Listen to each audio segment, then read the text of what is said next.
Broadcasting from the business capital of the world, this is the Podcast Business News Network. All right, welcome back, everybody. Here it is, a brand new year, a few weeks into it. And if you are finding yourself struggling a little bit, we're gonna say stuck. You have certain goals. You know that there's more for you in this world, and life could be okay. It's all good, but you're not getting there. And you can't figure it out. You know there's more out there for you, but you haven't really found the bridge to get there. Maybe you need to change your mindset. Maybe you need a coach. Maybe you need a mindset coach. We're going to talk with one today and kind of unravel this whole thing to find clarity and help you along with your journey. And good to have her with us today. Theresa joins us on the program. How's it going? It's great. Thanks for having me. I'm excited to talk to you. Yeah, good to have you here. And I hear this word mindset a lot, kind of like one of those buzzwords. And I have my own view of it. What's yours? What is the mindset? Well, we're all manifesting our reality. So it's a matter of, a lot of us are unconsciously manifesting. So we don't realize how much has been dumped on us from childhood and our limiting beliefs from our parents and our family.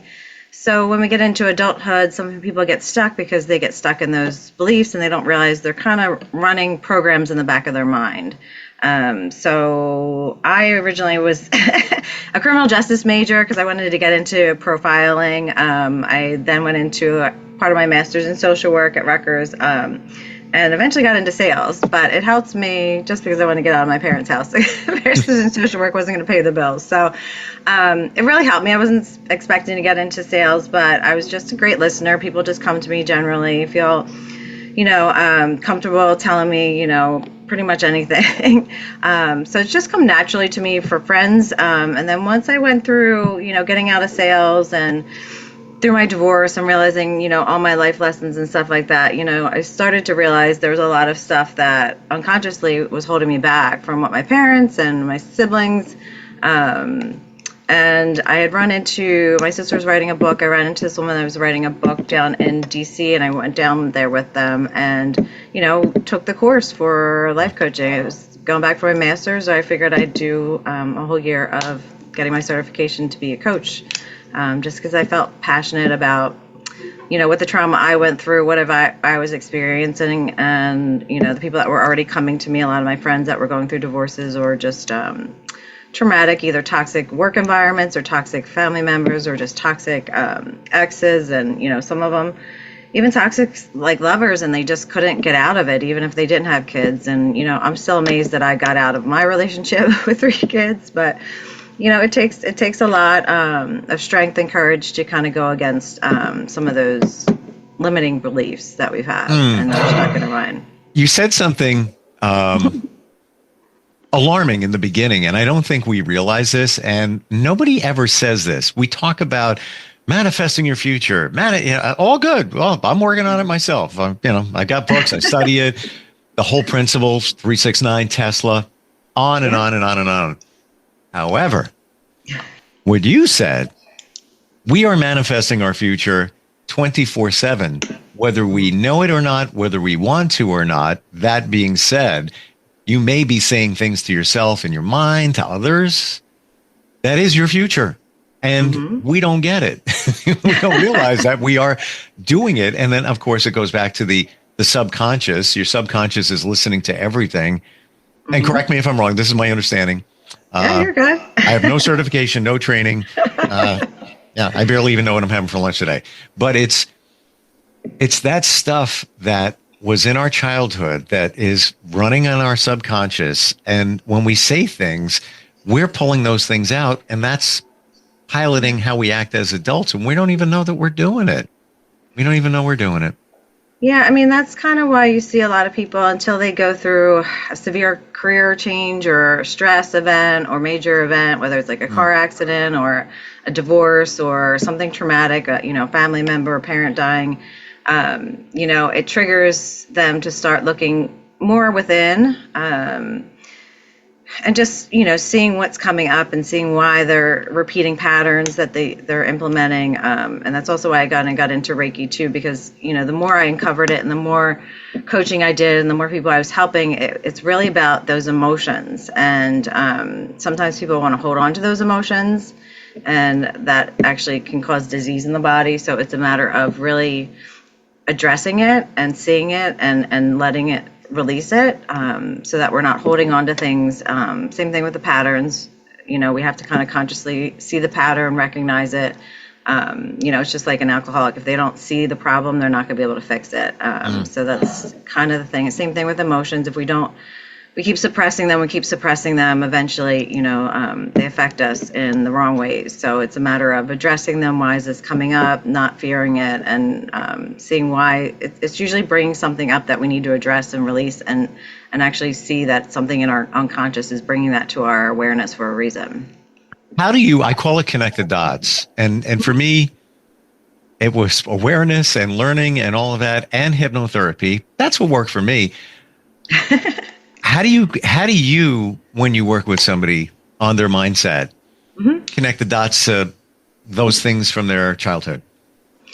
Well, usually do like an intro session, and we kind of uncover what they want to get out of it, because it's a little different than therapy. Therapy is just reiterating, and sometimes that can recreate the trauma because they're re-going over and over again, where we want to just see what it is, see what's holding them back, address those emotions as well as address those beliefs, and start creating either affirmations or, our thoughts as well as what we say to ourselves affect us. So if we say we can't do something, we can't do something. So it's really that simple, unfortunately, and people they just say it over and over again. Oh, I'm never going to find that person. I'm never going to get that career. I'm never going to have that life I want. And it's really not about that. It's about really addressing why do you think that? Because obviously you can change that. Not saying it's easy, because sometimes these patterns are over 20 years, 30 years old, but that's usually the more difficult thing. It takes a little while to really delve into it.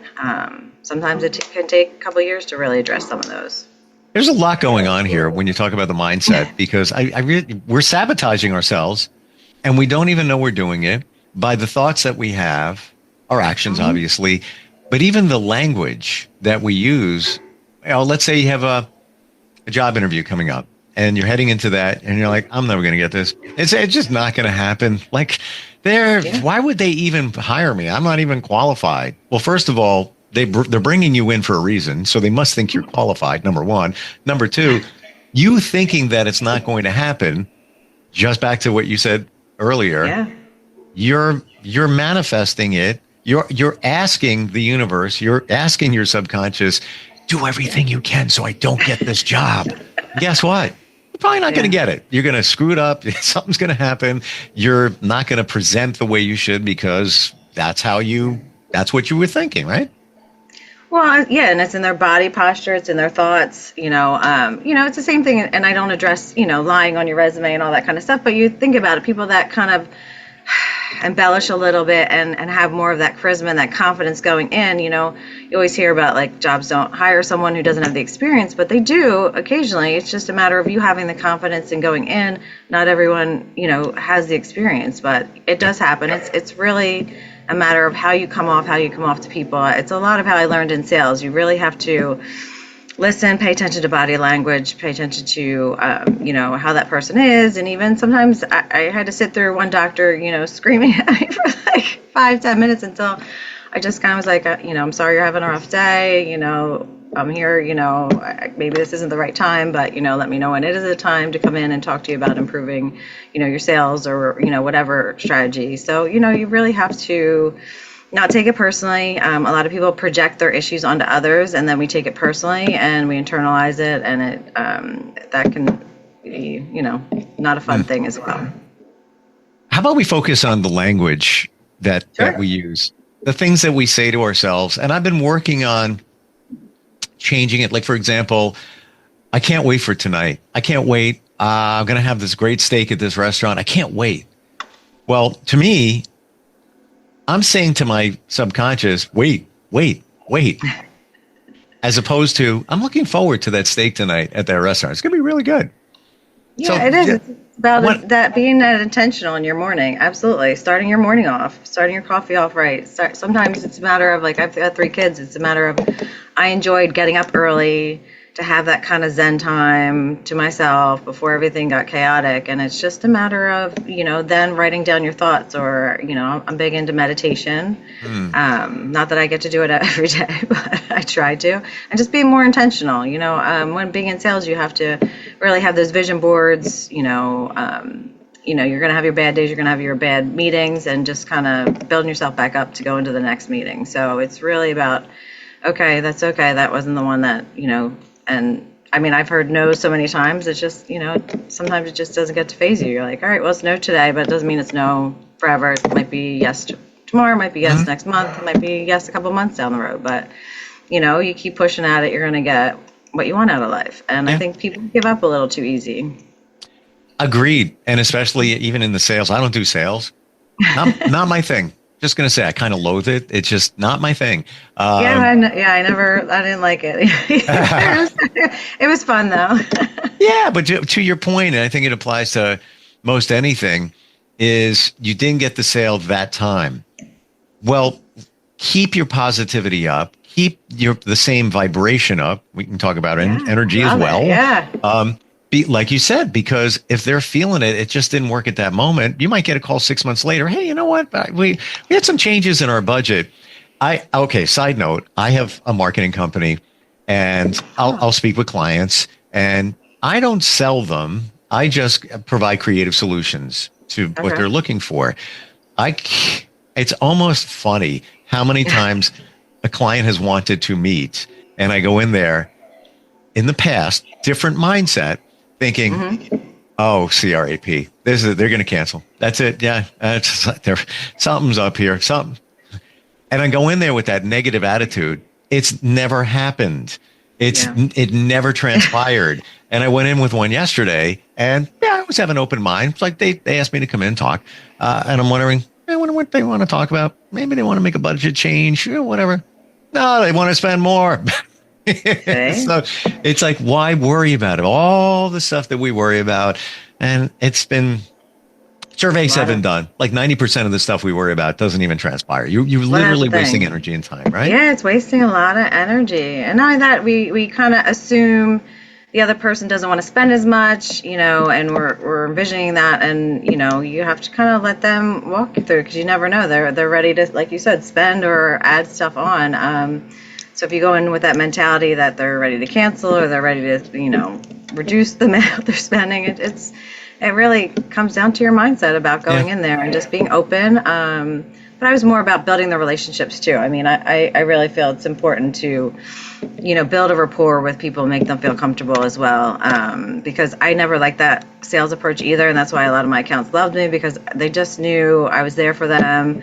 Even when I didn't get the sale, or, when I was fixing some of their problems. And so, when it did come around, they were ready to call me, and they, over other reps, because they knew I wasn't going to be technically selling them, but, really being that business partner for them.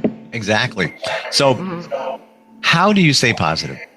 Well, I have to say, it's been like the last 10 years. So I think it was like going through the divorce. I really got to the lowest I had. Just reevaluating my life. Wasn't happy with my career, wasn't happy with where my life was. Obviously wasn't happy in my marriage. And just had to really start looking deep within myself and stop blaming others, and start taking more control of, what I was bringing in, because a lot of it is in our unconscious is what we're bringing in, and those lessons that are coming to us through other people. So, I really had to just evaluate myself and say, what is it about me? What unconsciously am I thinking that I'm bringing these, toxic patterns into my life? Was it an aha moment for you? It was, and it was a car accident with work that really triggered it too. Is that interesting? Okay. I agree with you with almost everything we're talking about, especially those, call them the traumas, the big trauma. A big event kind of shakes it up. So you're talking about a car accident. It was the car accident and the divorce. Yeah, I mean, Yeah. just being worried about my kids and, the future and, what I wanted to give them and what I wanted them to experience and, seeing things through their eyes. And, unfortunately, sometimes we have to really address, like our parents did the best they could, but they learned from what they learned from. And it's about sometimes changing those patterns and being courageous enough to do that. I'm a parent as well. And do you look at your kids and say, if I knew what I know now, I might have parented them differently then? Yeah, I mean, I kind of feel bad for them going through the divorce and me, going through what I was going through. But I did, I did the therapy. I had my own coach going through it. I did acupuncture through it. I really, really wanted to focus on them and making sure their mental health. So I'm big on also emotional intelligence because I think in our society we're all about intellectual intelligence, and it's great. I have a family that's very intellectually talented, and I guess smart, but it's just the emotional intelligence. Having that, and we call it common sense, but it's really about that emotional stability of seeing things for what they are and not overreacting to someone and an experience, and really just sitting back and saying, like, why is this happening? If someone's screaming in your face, like, is this really about me? Is this about them? And not adding to it and not really projecting and screaming back and making it worse. So that's my biggest thing, is really kind of creating that almost eye of the storm and seeing everything. And that's why, I'm big on Reiki and meditation. It's just seeing everything around you, but not letting it affect you. That's really how people need to master their lives, because there's so much chaos going on around us, whether it's our jobs, whether it's, our kids, whether it's, stressing over bills or, not being where we want to be. And it's really just saying, okay, this is where it is, this is what's going on, but not internalizing it and knowing that we're taking that control back to really. It might not happen today, but again, we're working towards that goal.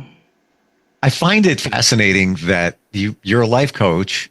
You get the mindset thing, but you also harness the power of energy. Obviously, if you do Reiki, and energy it's everything.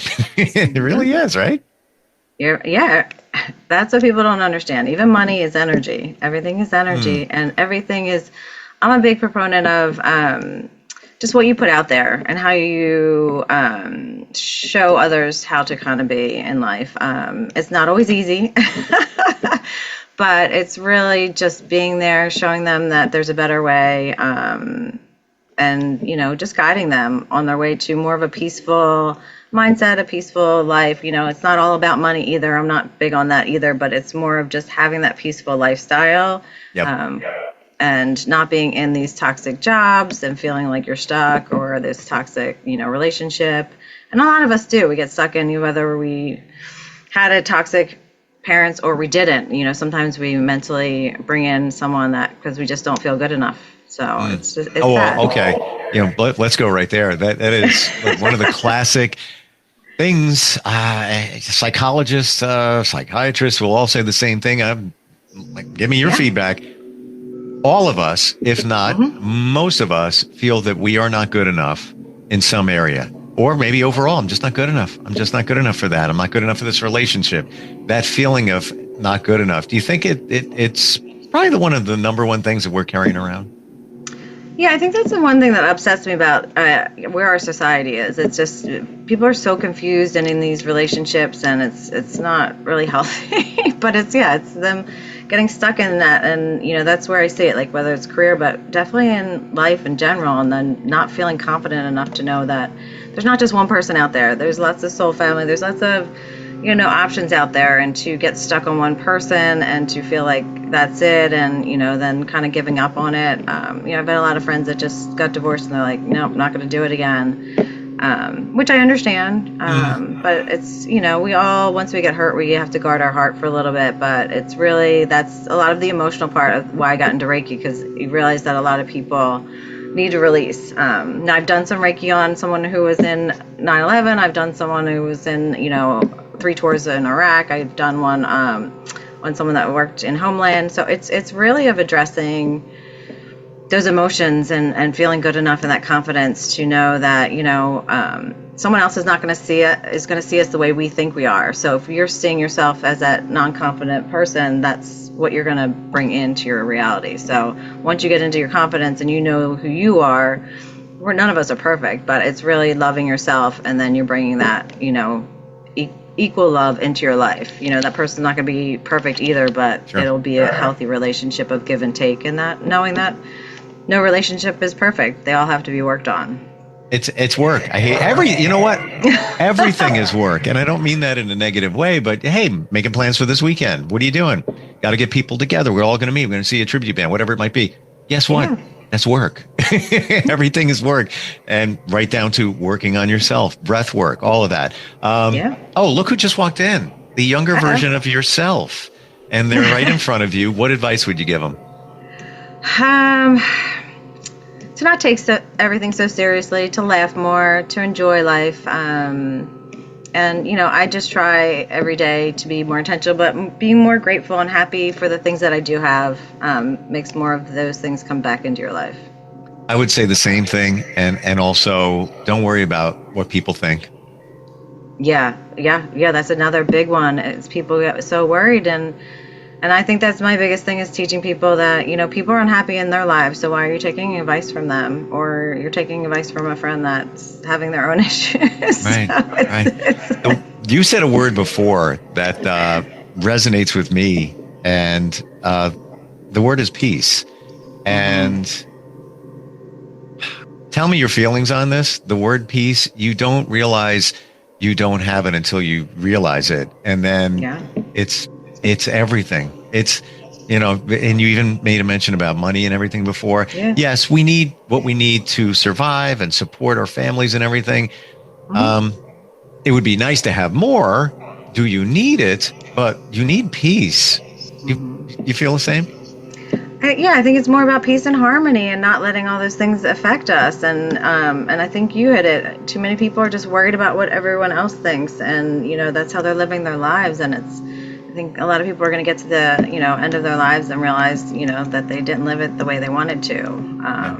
And I think that's where I kind of look back. I still have my days where, but you have to kind of take a breather when you have a bad day and just say it's a bad day, start over the next day. But not letting others affect you is huge, because, most people are not happy in their own lives, unfortunately. Yeah. Yeah. And once you realize all of this stuff, the mindset we're talking about, I find it's easier to reset. You do something called a mindset reset, but when stuff happens, and it will, you pivot over to this side and you move on, as opposed to letting it drag you down for the whole day. Like you could start your day with I spilled a cup of coffee, then that happened. Oh, it's going to be one of those days. Really, what else is going to happen next?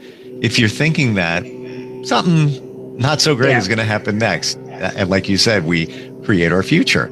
How do we connect with you? If this is resonating with somebody, if they're going through some challenges, kind of stuck in life, want to look at things a little bit differently, what's the best way to find you?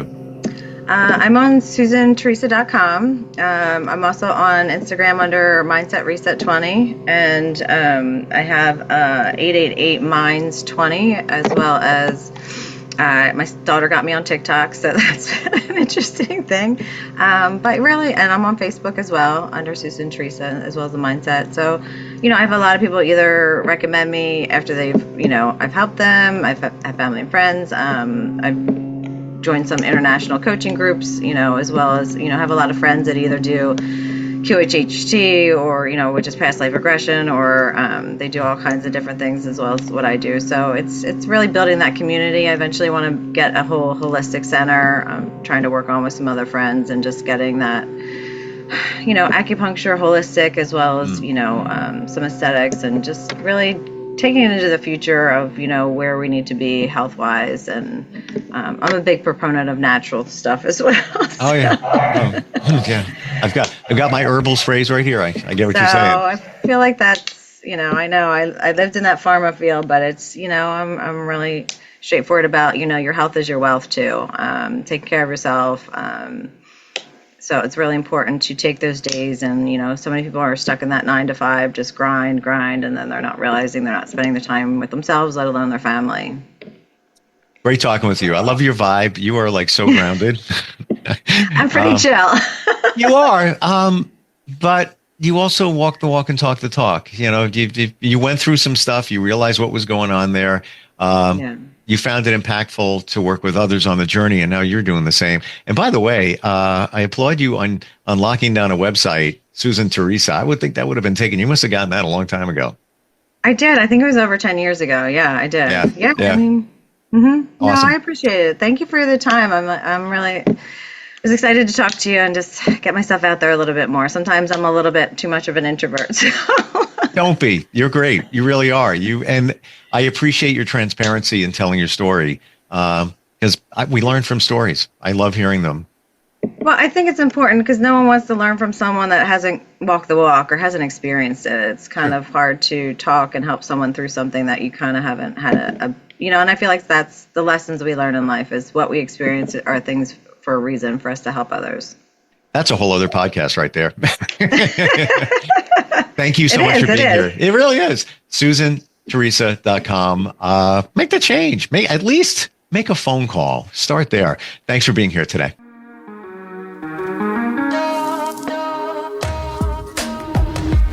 Broadcasting from the business capital of the world, this is the Podcast Business News Network. It's Thursday night, and you're grabbing drinks with some friends. Started off with a pitcher for the table, which quickly becomes 2. There's pool. And there's the photo booth. All right, everybody squeeze in. Say cheese! Followed naturally by an order of wings. And another. Can we get some extra ranch sauce? Then there's the ceremonial nightcap. So what are we doing this weekend? And lastly, it's back to the car, which, if you're buzzed,